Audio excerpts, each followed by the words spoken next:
تهديدات بالقتل وشتائم وصراخ وتهكم، هكذا كانت أولى ليالي الرئيس الفرنسي الأسبق نيكولا ساركوزي في سجن لا سانتي، حيث يقضي عقوبة السجن ل5 سنوات.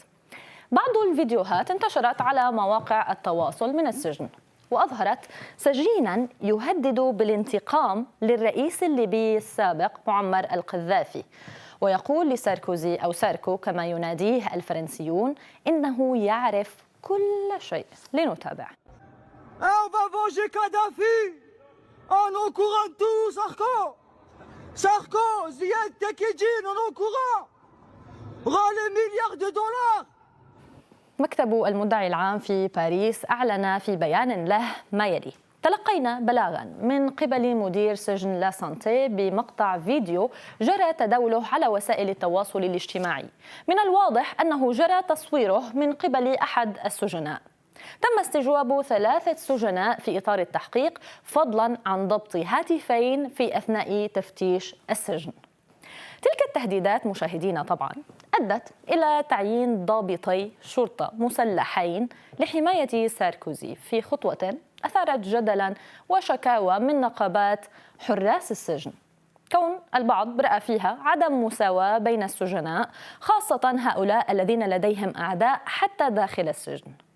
ولكن وزير الداخلية لوران نونيز برر بأن توفير حراس مسلحين يعد ضمن الترتيبات الأمنية المخصصة لرئيس جمهورية سابق، وأن التهديدات التي تواجهه أكثر خطورة. ساركوزي الذي يقيم في زنزانة انفرادية لضمان أمنه وسرية احتجازه ترأس فرنسا طبعا في الفترة ما بين 2007 إلى 2012، وبدأ يوم الثلاثاء الماضي قضاء عقوبة السجن لمدة 5 سنوات بعد إدانته في قضية التمويل الليبي، وتخص القضية سعي 2 من رجاله للحصول على أموال من الزعيم الليبي الأسبق معمر القذافي لتمويل حملة ساركوزي الرئاسية في 2007. وقدم محاموه طلبا للإفراج المشروط على أن تنظر المحكمة فيه خلال 2 شهر.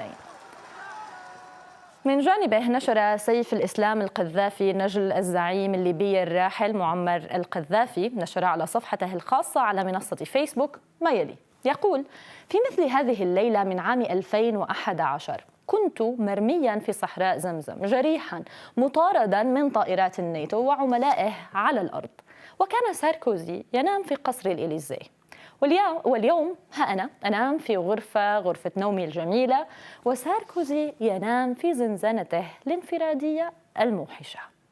من الجدير بالذكر طبعا مشاهدينا أن سجن ساركوزي جاء بعد يوم واحد من ذكرى مقتل معمر القذافي في 20 من أكتوبر 2011.